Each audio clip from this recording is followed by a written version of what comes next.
Dear students, അടുത്തതായിട്ട് നമ്മൾ discuss ചെയ്യാൻ പോകുന്നത് വീലുകളും ടയറും, വീൽസ് ആൻഡ് ടയേഴ്സ്. വീലുകളും ടയറുകളും നമ്മൾ എന്തിനാണ് ഉപയോഗിക്കുന്നതെന്ന് എല്ലാവർക്കും അറിയാം. ഒരു വാഹനത്തിന് മുന്നോട്ടുള്ള ചലനത്തിന് അതിന് അത്യാവശ്യമായിട്ടുള്ള ഒരു ഘടകമാണ് വീൽ. വാഹനത്തിൻ്റെ മുന്നിലെയും പിന്നിലെയും ആക്സിലുകളിലാണ് നമ്മൾ വീലുകൾ ഘടിപ്പിക്കുന്നത്. ആക്സിലുകളിൽ വിതരണം ചെയ്യുന്ന പവർ ഉപയോഗിച്ചാണ് വീലുകൾ തിരിക്കുന്നത്.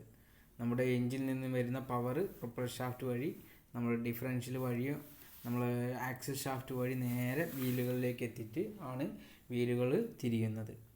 വാഹനം മുന്നോട്ട് ചലിക്കുന്നത് ഈ ഒരു റൊട്ടേഷണൽ ഫോഴ്സ് കൊണ്ടാണ്.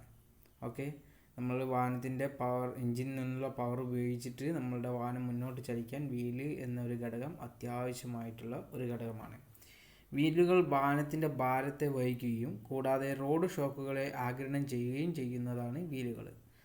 അതായത് വാഹനത്തിൻ്റെ റോഡിൽ നിന്ന് ഒരുപാട് ഷോക്കുകൾ നമ്മളുടെ വീലാണ് അബ്സോർബ് ചെയ്യുക. അതുകൂടാതെ നമ്മൾക്ക് ഷോക്ക് നമ്മളുടെ ഉള്ളിൽ, അതായത് വാഹനത്തിൻ്റെ ഉള്ളിലോട്ടെത്തി അവിടെയുള്ള പാസഞ്ചേഴ്സിനും അവിടെയുള്ള ഗുഡ്സിനും യാതൊരു ഡാമേജും സംഭവിക്കാതിരിക്കാൻ വേണ്ടിയിട്ട് സംരക്ഷിക്കുന്നത് വീലുകളാണ്.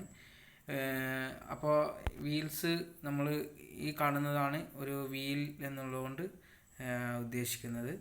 അപ്പോൾ ഇതിൽ നമ്മൾ വീലിൻ്റെ റിമിൻ്റെ മുകളിൽ, അതായത് വീൽ എന്ന് പറഞ്ഞാൽ ആ നടുവിലുള്ള ഭാഗമാണ് വീല്, പിന്നുള്ളത് ടയറാണ്. അപ്പോൾ ടയർ ഇടുന്നത് വീലിലാണ് ആയിട്ടുണ്ടായിരിക്കുക. പഴയ കാലങ്ങളിൽ വീലുകൾ ഈ മരം കൊണ്ടുണ്ടാക്കിയിരുന്ന വീലുകളാണ് നമുക്ക് അറിയാം. പഴയ കാലത്തെ വാഹനങ്ങളിലൊക്കെ ഉപയോഗിച്ചിരുന്നത് മരം കൊണ്ടുണ്ടാക്കിയതും കല്ലുകൊണ്ടുണ്ടാക്കിയിട്ടുള്ള വീലുകളായിരുന്നു.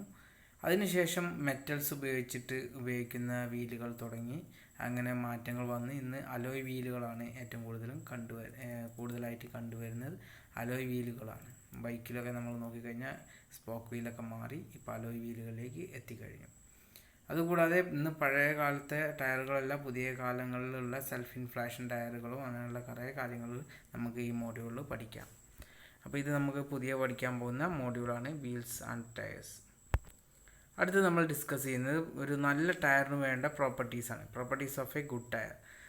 ഒരു നല്ല ടയറിന് വേണ്ട ഗുണങ്ങളെ പറ്റിയിട്ടാണ് നമ്മൾ ഡിസ്കസ് ചെയ്യുന്നത്.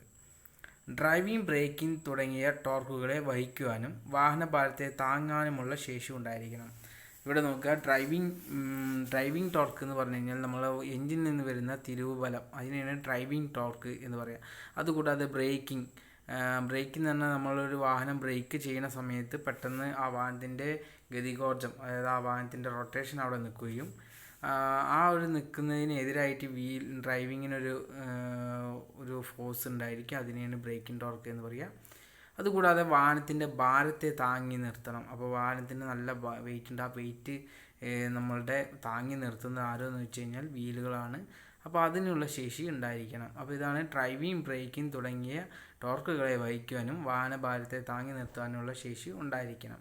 അടുത്ത പോയിന്റ്, റോഡ് ഷോക്കുകളെ ആഗിരണം ചെയ്യാനുള്ള കഴിവുണ്ടായിരിക്കണം. റോഡ് ഷോക്കുകളെ ആഗിരണം ചെയ്യാൻ വേണ്ടി പഴയ കാലങ്ങളിൽ വെറും റബ്ബറിൻ്റെ ഒരു ഷീറ്റാണ് വെച്ചിരുന്നത്. ഇന്ന് അങ്ങനെയല്ല. ഇന്ന് നമ്മൾ ടയറിൻ്റെ ഉള്ളിൽ ട്യൂബിൽ വായു നിറച്ചിട്ടുണ്ട്. ആ വായു ആണ് നമുക്ക് ഇന്ന് റോഡ് ഷോക്കുകളെ ആഗിരണം ചെയ്യാൻ വേണ്ടിയിട്ട് ഉപയോഗിക്കുന്നത്. മൂന്നാമത്തെ പ്രോപ്പർട്ടി എന്ന് പറഞ്ഞാൽ എല്ലാ രീതിയിലും ബാലൻസ് ചെയ്തവയായിരിക്കണം. നമ്മളുടെ ഈ യൂണിഫോം റൊട്ടേഷൻ ആയിട്ടായിരിക്കണം നമ്മളുടെ വാഹനത്തിൻ്റെ വീല് കറങ്ങേണ്ടത്. അപ്പോൾ നമ്മൾ വീൽ ബാലൻസ് ചെയ്യുന്ന ഒരു പരിപാടി ഉണ്ട്. നമ്മൾ വീലിൻ്റെ ഉള്ളിൽ കല്ലും കാര്യങ്ങളൊക്കെ കയറി കഴിഞ്ഞാലോ അല്ലെങ്കിൽ എവിടെയെങ്കിലും എന്തെങ്കിലും ഒരു ചെറിയ ഒരു ഇമ്പാക്റ്റ് വന്നു കഴിഞ്ഞാൽ അവിടെ മെറ്റീരിയൽ നഷ്ടപ്പെടാനൊക്കെ സാധ്യത വന്നു കഴിഞ്ഞാൽ, അല്ലെങ്കിൽ ബെൻഡിങ് വന്നു കഴിഞ്ഞാലൊക്കെ അത് ഭയങ്കര ബുദ്ധിമുട്ടാണ്. അപ്പോൾ അത് ബാലൻസ് ചെയ്യണം എന്നുള്ളതാണ്. അപ്പോൾ വീൽ ബാലൻസ് ചെയ്യാൻ നമുക്ക് ഈ വീൽ അലൈൻമെൻറ്റ് ഷോപ്പുകളിൽ അവൈലബിൾ ആയിട്ടുള്ള മെഷീൻസുകളുണ്ട്. അടുത്ത പോയിന്റ്, റോഡ് പ്രതലവുമായി ശരിയായി ചേർന്ന് നിൽക്കുന്നവയായിരിക്കണം. ഇവിടെ നോക്കുക, നമുക്ക് റോഡിൽ നല്ല ഗ്രിപ്പ് കിട്ടിക്കഴിഞ്ഞാൽ മാത്രമേ ആ വാഹനത്തിന് നല്ല സുഖമായിട്ട് മൂവ് ചെയ്യാൻ കഴിയുള്ളൂ. അതുകൊണ്ടാണ് റോഡ് പ്രതലവുമായി നന്നായി ചേർന്ന് നിൽക്കുന്നവയായിരിക്കണം എന്ന് പറയുന്നത്. പരമാവധി ഭാരം കുറവായിരിക്കണം. വീലുകൾ എപ്പോഴും ഭാരം കുറവായിട്ടാണ് വേണ്ടത്. അതുകൊണ്ട് തന്നെ ഇന്ന് കാണുന്ന അലുമിനിയം അലോയ് അല്ലെങ്കിൽ മഗ്നീഷ്യം അലോയ് വീലുകൾക്ക് പഴയകാല വീലുകൾ, അതായത് നമ്മൾ ഡിസ്ക് വീല് പോലുള്ള വീലുകളിൽ നിന്നും വെയിറ്റ് കുറവാണ്. വെയിറ്റ് കുറഞ്ഞത് കൊണ്ട് അൺസ്പ്രങ് വെയിറ്റ് കുറയുകയും ആ വാഹനത്തിൻ്റെ സ്റ്റെബിലിറ്റി കൂടുകയാണ് ചെയ്യുക. ഒരു വാഹനത്തിന് അൺസ്പ്രങ് വെയിറ്റ് കുറഞ്ഞു കഴിഞ്ഞാൽ നമുക്ക് സ്റ്റെബിലിറ്റി കൂടും എന്നുള്ളത് നമ്മൾ സസ്പെൻഷൻ സിസ്റ്റത്തിൽ പഠിച്ച കാര്യമാണ്. അപ്പോൾ പരമാവധി ഭാരം കുറവായിരിക്കണം. ഓക്കെ.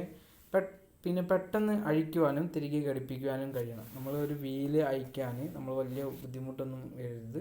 ആ വീല് പെട്ടെന്ന് അഴിക്കാനും നമുക്ക് റീഫിറ്റ് ചെയ്യാനും കഴിയുന്ന രീതിയിലായിരിക്കണം. വീല് അഴിക്കുന്ന സമയത്ത് നമ്മൾ വാഹനത്തിൻ്റെ വേറെ ഒന്നും എടുക്കാൻ അങ്ങനെയുള്ള ഒരു സാഹചര്യം ഉണ്ടാവരുത്. അതിന് വേണ്ടിയിട്ടാണ് നമ്മൾ പെട്ടെന്ന് അഴിക്കുവാനും തിരികെ ഘടിപ്പിക്കാനും ഉള്ള കഴിവുണ്ടായിരിക്കണം എന്ന് പറയുന്നത്. ഓക്കെ. ഓക്കെ.